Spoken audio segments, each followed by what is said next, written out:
Welcome to Our Girl Relationships. On this channel, we talk about problems people face in their day-to-day life. Let's start with the video. It is not uncommon for mothers-in-law to have unnecessary beef with their sons' wives. I'm not sure what it is about this being a tale as old as time, but I just know that I never expected to be the subject to it. My mother-in-law was so nice to me when my boyfriend and I started dating. She invited me over to her place all the time. She fed me their traditional food and took time carefully teaching me all the cooking secrets and reciting to me the inside family jokes and stories that they were sourced from. There were even times when I felt like we were more friends than we were related to me dating her son. She's the kind of woman that never skips gym day and carefully takes care of every detail in her morning as well as evening routine. She knows everything, talks about everything, and makes you interested in anything just based on the way she talks. She's really, really charming, and nobody can help but want her affection. I guess, in a way, this explains that all the comments I would always get from her about me looking too skinny or gaining too much weight or wearing too much or too little hygiene jokes. For some reason or the other, mommy issues, I never took them too seriously and would always laugh along and brush them off. But now that I know she never wanted me and her son to happen in the first place, makes everything feel so fake and deceptive. I always try to get her attention. I'm not gonna lie to you, I'm an affection-deprived person and someone who was rejected by my very own mother at a very young age. Doesn't really take away from anything, and especially not from the fact that I would trust her to be telling the truth or doing the right thing blindly. I literally would have trusted her with my life, and I'm so grateful she didn't ask me to do anything along those lines before she exposed to me just how cruel and manipulative of a person she actually is. One day when I was driving home from work, I got a phone call from my mother-in-law telling me to go to her house as soon and as fast as my car could drive. Honestly, I was terrified. I sped down the highway like it ain't nobody's business and got through with what was initially a 30-minute drive in barely 10 to 15.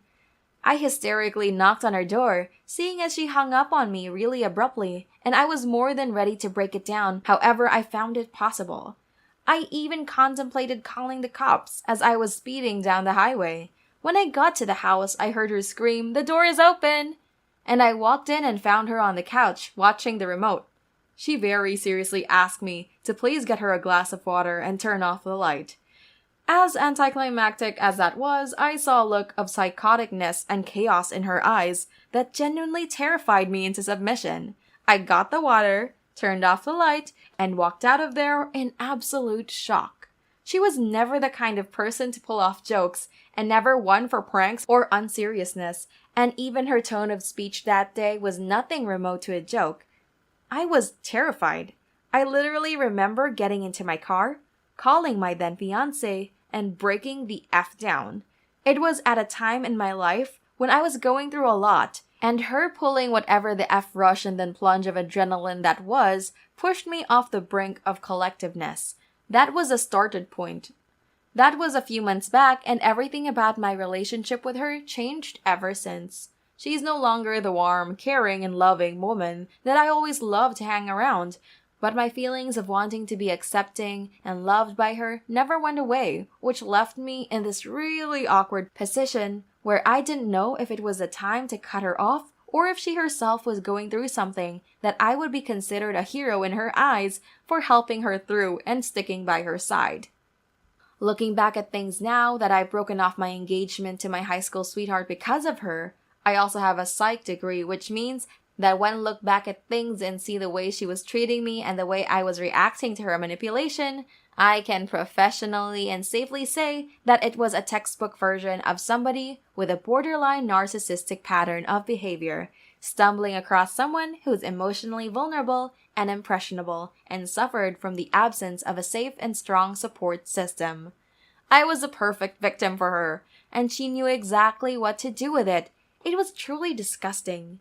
After that incident, she would go for days upon days of not calling, contacting or requesting a word from me. And then she would call me all in awe and love and care and ask me to do a favor for her. Go do something on her behalf that wouldn't actually derail anything in her life, but the time I was spending actually doing her shiz was jeopardizing my position at the company that I was working at, which was already struggling. And because of the hot and cold manipulative technique and how good she had gotten at mastering it, it would work on me every single effing time.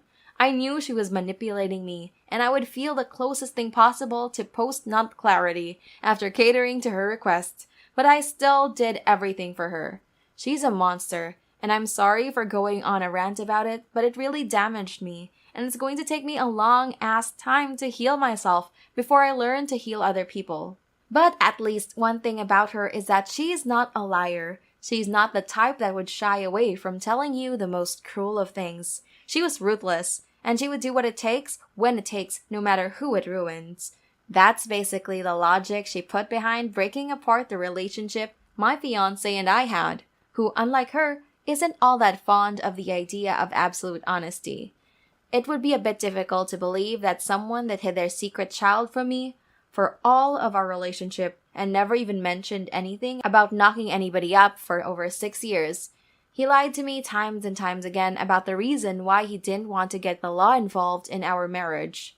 Let me explain that first. Initially, we weren't going to get married.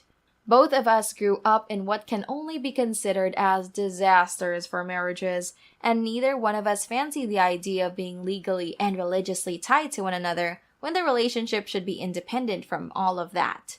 But as time passed and we started losing that craze of we don't give an F what everybody else thinks, we entertained the idea more and more until one day he propositioned that we get married, but without getting any legalities involved. I kind of saw his point of view because at the end of the day, should the relationship ever end or anything, it would just be a whole other mess to deal with, and once again, neither one of us saw marriage to be all too holistic or sacred. That was his reasoning, that he didn't want the legal burdens, not that he didn't want me to see his son's name enlisted as his offspring under his name in the House of Law. The way I came to know was over text. Literally, my mother-in-law texted me in the middle of the night saying that she had come across an email in my fiancé's mailbox saying that his lawyer was reminding him of needing to pay for child support or something along those lines. She told me that she had found out a week prior to telling me and had only taken the time to think of a good way to bomb me with this information, which now that I look back on it, first of all, what the F was she doing scrolling through my fiancé's emails? And it took her a whole ass week to figure out the worst way humanly possible to drop terrible news on people. That's straight up just cap, because that woman is the smartest human being I have ever had the displeasure of interacting with. Update. Obviously, I broke up with him and I went to her house and smacked the shiz out of her for being such a dick to me the whole time. And then yes, I did go to the baby mama and tell her that we were going to get married, and she told me that she had no idea he was in another relationship, let alone about to get married to someone. Apparently, he had been going to her house to spend time with a kid, and they had gotten a bit too spicy a bunch of times. But that's only because he told her that he was single, and she swore up and down that she had no idea I even existed, let alone carried around the ring that he promised me loyalty through. It was a lot to unpack, actually, and I'm really still dealing with the aftermath of this situation. So for those of you who aren't attacking me for being easily manipulated by mother-in-law when I was around her, thank you for understanding and for all your support. I really do appreciate it from the bottom of my heart. Not the a-hole. What kind of monster sees someone behaving based on being in an emotional state of distress and still finds it in themselves to point fingers and blame them for other people being little dicks? Once again, not the a-hole. The only thing I have to say is I hope you left a dozen bruises here and there, because God knows I would have broken a bone or two if I was in your shoes. Not the a-hole. Although not sure what you went and beat up the mother-in-law when the fiancé is the one that should have gotten a couple of ribs switched apart. What kind of asshole dick is this man? And honestly, I have nothing to say about you because you are clearly not doing well, and I'm sorry to hear that all of this happened to you. Not the a-hole. Okay, but what was the torture method that you used on the fiancé? I'd love to know. And if you haven't tortured him yet, Please let me know so I can give you all sorts of inspos and help out with the creative side of making him pay for all that he put you through and watch you choke down because of. Here's the next story. I 30F had my daughter 3 months ago. My husband and I decided before she was born that we weren't going to post pictures of her on our social media, and we asked our extended family to abide by this as well, because our daughter is so young and there is a pandemonium going on right now. Neither mine nor my husband's family have gotten to meet our daughter in person. There have been FaceTime calls with them, and pretty soon they will be able to meet her in person, but for now it's just been pictures. Because we have so many family members who wanted photos, I made a private album on FB to allow them to see the pictures whenever they want. But I reminded everyone that again we didn't want photos posted online. Everyone seemed to respect that until one day I found my mother-in-law had posted the pics from the album on her timeline. I messaged her and asked her to take them down, but she said no because she wanted to be able to share the pictures with her friends, and it was insane of me to completely restrict sharing any photos online. I told her I would be happy to get the photos physically made for her, but that it's very important to us to maintain our daughter's privacy. I understand people post pics of their kids all the time, but personally, people aren't entitled to photos of my child just like they aren't entitled to know anything else about my life. I choose what to share, and I also want to respect my daughter's right to a private life. When she is older, she will be free to make her own choice on the subject, and of course, we are still going to take plenty of photos of her, but they will remain private for us and our family. Because my mother-in-law refused to take down the photos, I have since taken down the album entirely, because even though I restricted her access, she was still getting photos from other family members who had access and continuing to post them. My husband has been in contact with his parents telling them to stop, but they still feel they have the right to do it. And other family members on his side have said we are blowing this way out of proportion. I have stopped sending photos to my mother-in-law and father-in-law, even when they requested privately now, because I don't trust them not to post them. I just don't understand what is so hard about respecting our wants as her parents.